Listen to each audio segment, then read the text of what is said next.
手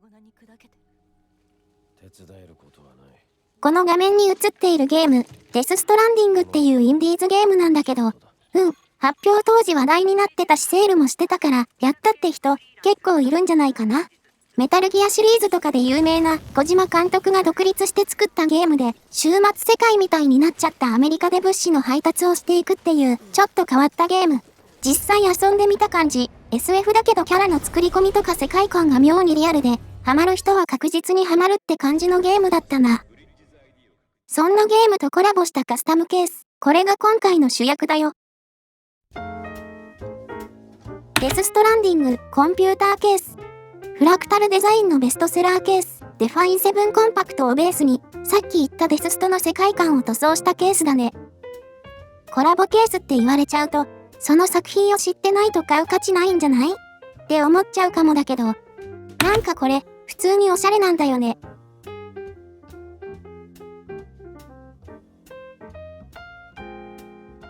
なんか、いい意味でコラボケースっぽくないんだよね。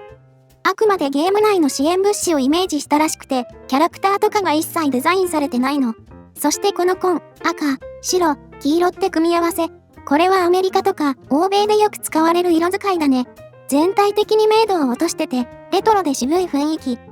中央のロゴは主人公が所属してる、ブリッジーズっていう組織のロゴで、これもデザインの一部としてすごい調和が取れてるのがいい感じ。オタクはこういう溶け込む感じのデザインに弱いって、それ一番言われてるから。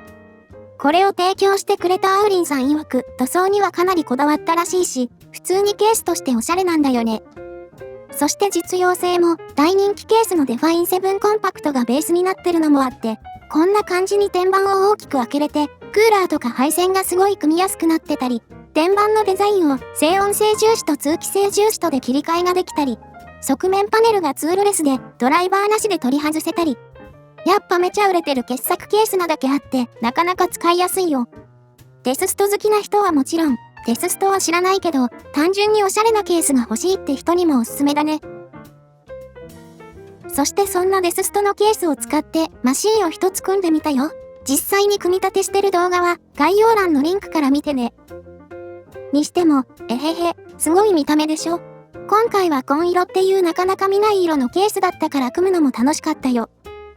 ということで、まず手始めに使ったパーツを紹介してくね。ゲーミング PC だし、GPU から話していこうかな。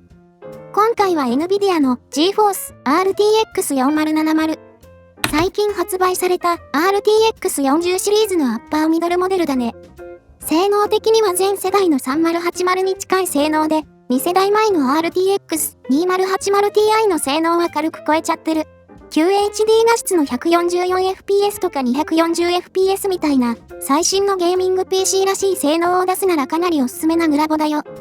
そして今回はそんな4070の中でも ZOTAC のアンプエアロモデルをチョイス。幅が 307mm、厚みが 2.5 スロットと一昔前のハイエンドグラボくらいの大きさ。小柄なミドルタワーケースにもギリギリ乗せれて冷却能力も高いっていう絶妙なラインの大きさだね。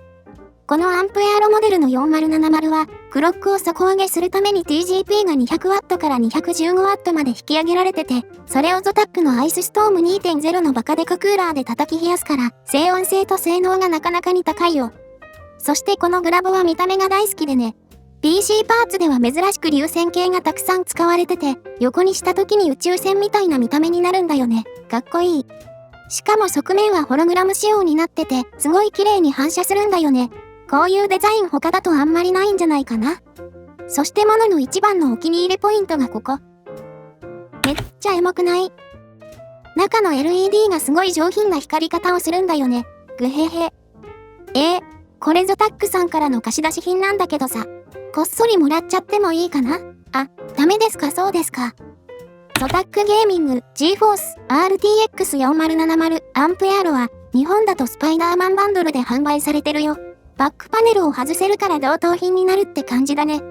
お値段は2023年6月現在で12万円と、発売したばかりなのもあって4070の中でもかなり高いのだけど、このガチで綺麗なホログラムが刺さる人はぜひ買って損はないグラボだと思うよ。そしたら次は、それに組み合わせる CPU。CPU は AMD の Ryzen 5 7600X。6コア12スレッドの最新 CPU だね。Ryzen 5? 弱くねっていう人いるけど、この子は6コアの中ではシングル性能最強クラスで、ゲーミング性能だけで言っちゃえば、全世代の Ryzen 9 5950X を普通にぶち抜く性能してるんだよね。最近出た Ryzen 7 7800X3D みたいな 3D キャッシュ搭載モデルにはさすがに見劣りはするけど、それでも RTX4070 と組み合わせてゲームするなら十分すぎるくらい。それに、Ryzen 5 7600X は、マザーボードとのセット割も多くてね。今回使ったASRock B650 Pro RS との組み合わせで、だいたい 5.8 万円くらい。DDR5 メモリを合わせて7万円くらいかな。AM5 は今後数年続くプラットフォームだから、数年後にマザボはそのまま使い回して、CPU だけ新型の Ryzen に乗せ替えちゃうっていうこともできるし、トータルで見るとかなり安く導入できるんだよね。そしてマザーボードはさっき言った通り、ASRockの B650 Pro RS。B650 チップ搭載のミドルレンジマザーだね。こういうミドルレンジモデルだと、普通は基板の部分に6層の基板が使われてたりするんだけど、この子は珍しく一段上の8層基板が使われてるのが特徴で、電源回路もドクターモスより最新の 60A SPS っていうのが使われてたりして、ハイエンド並みに電源周りが強強。しかも見てよ、この重厚なヒートシンク。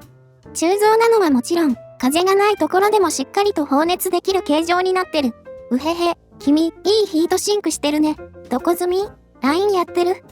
正直 Ryzen 9最上位も余裕で動作できるレベルの電源回路だと思うよ。Ryzen 5には過剰すぎるくらいだね。あはは。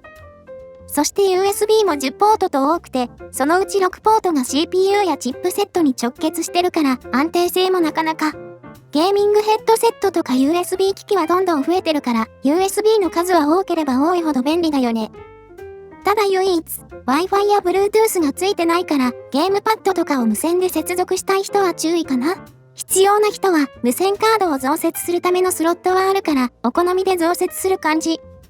そして価格についてだけど、2023年6月現在だと単品で3万円くらい。CPU に迫るくらいの価格にはなるけど、これと同等以上の基板や電源回路、USB とかをいろいろ積んでるマザーは基本的に4万円オーバー、安くても3万円後半になることもザラだし、さっきも言った通りセット割でさらに安く買えるから、なるべくコスパよく AM5 の Ryzen を数年かけて使い倒したい人におすすめなマザーだよ。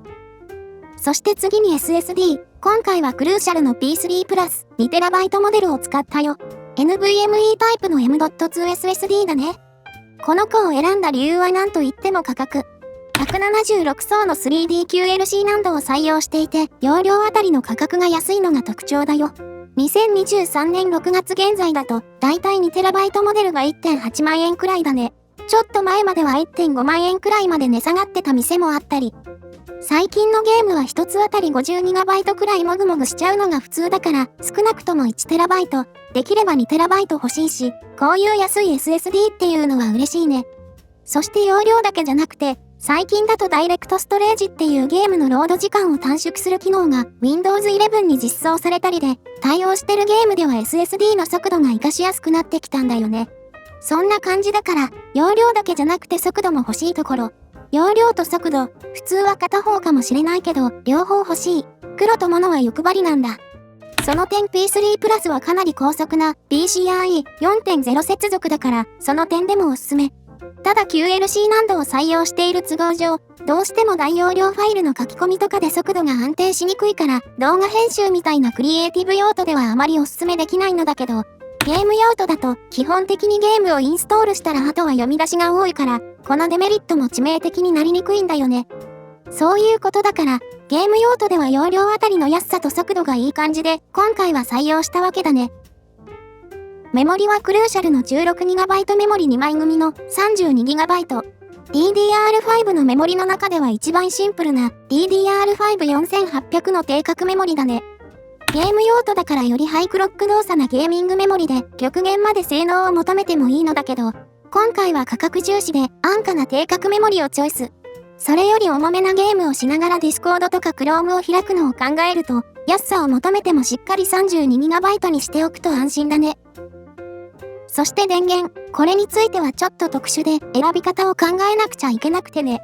今回使った GPU、RTX 4070だね。この子には 12V ハイパワーっていう最近出たばかりの端子が搭載されてて、組み合わせる電源はこれに対応できるやつがベスト。一応これに対応してない電源でも変換アダプタが付属してるから使えるけど、かなりごついし見た目がちょっといまいちになっちゃうからね。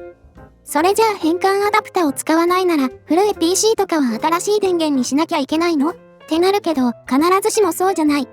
実はコルセアやサーマルテーク、シーソニックやスーパーフラワーみたいな有名ブランドの電源なら、純正の追加ケーブルを販売してて、使えちゃうことが多いんだよね。電源ごとの対応状況はそれぞれ調べてほしいんだけど、自サカーさんとかが使うようないい感じの電源なら、案外ケーブル追加だけで OK だったりする。ということで今回使った電源は、コルセアの RM650、2021年モデル。650W のゴールド認証電源で1万円前半くらいで買える超絶売れ筋の電源だね。ファンに大口径の 140mm ライフルベアリングを採用してて、セミファンレス動作で静かなのがお気に入りポイント。この子は2年前に発売した電源で、普通だと 12V ハイパワーに対応してないけど、さっき言った通り、追加の純正ケーブルで対応してるよ。この電源のケーブル2本分の電流を1本で供給できるから、配線がスマートになるね。そして最後にクーラーは、ノクチュアの NHU12A。これは前の動画でも登場してる、私お気に入りのクーラーだね。改めて解説すると、この子は12センチのサイドフロー型空冷クーラー。その中でも静音性がすごくて、実際に使ってみればわかるんだけど、1200rpm とかの高回転で回してもファンの音がかなり小さいんだよね。それでいて冷却能力もしっかりあって、Ryzen 5 7600X ならかなりの高クロックで動作させれる。そして何よりこの見た目。このクーラーは1万円以上するかなりお高めなクーラーなんだけど、その分加工精度とか質感がめちゃんこいいんだよね。えへへ。見てよこの銀色魅惑のアルマイト。茶色の配色も相変わらず可愛いし、今回のデスストケースにめちゃめちゃ合うから、もしこのケースで組むってならぜひこのクーラーも一緒に使ってみてほしいね。ということでパーツ紹介はこんな感じかな。ゲーミング PC は地味に久しぶりで気合入ってるよ。それじゃあ、次はマシン本体の解説。こっちもかなりこだわったから、ぜひ見てくれたら嬉しいね。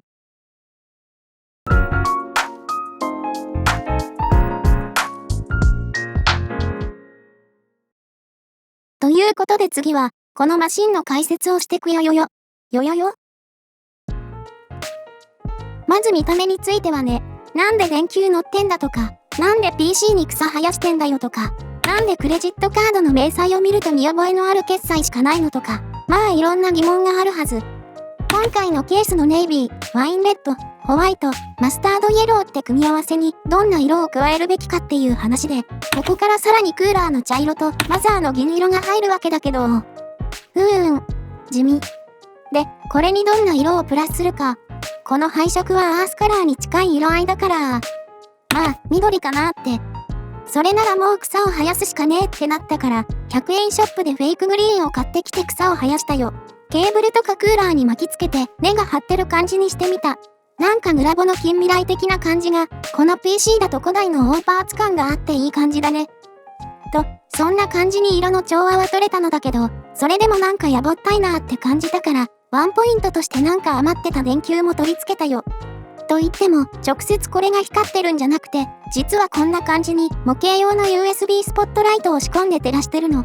このスポットライトは、前に投稿したトレントナノの動画でも登場したね。製品リンクは概要欄に置いておくよ。とまあ、こうすることで光がいい感じに拡散するから、ケースの中が明るくなりすぎないんだよね。残念ながらこのケースはガラスパネルじゃないから、実際使うときは見えなくなっちゃうのだけど、こういう見えないところを作り込むのもまた醍醐味っちゃ醍醐味だよね。そして性能だけじゃなくて、実用面もちょっと工夫してて、こんな感じにフロント側の 140mm ファンで空気を取り込んで、リア側の 120mm で排気するっていう直線的なエアフローを組んでるのだけど、今回のマシンはこれに加えて、グラボ下の拡張スロットに 60mm のファンを搭載。グラボの下側にフロントの冷たい空気を引っ張る狙いだね。最近のゲーミング PC だと、グラボ以外の拡張スロットを使わないってパターンが増えてきたから、その余ったスペースを有効活用したってわけ。実際の効果がこんな感じ。青がファンを回した時の温度、灰色が回転させてない時の温度で、回した時の方がグラボの温度が下がってるのがわかると思う。そして今回も前回と同じで、Windows アプリのファンコントロールを使って全体のファン回転数を細かく調整してて、普通の PC だと CPU 側の温度に合わせてファンの回転数を上げたりするんだけど、今回はグラボの温度をベースにファンの回転数を調整してる。さっき言った後ろの 60mm ファンなんかは、グラボの温度が上がるまで一切回転しないセミファンレス制御になってるね。ゲーミング PC だと基本的にグラボがあちあちになりやすいから、CPU じゃなくてグラボの温度で調整した方が効率的に冷やせるんだよね。ちなみにゲーム中の動作音がこんな感じ。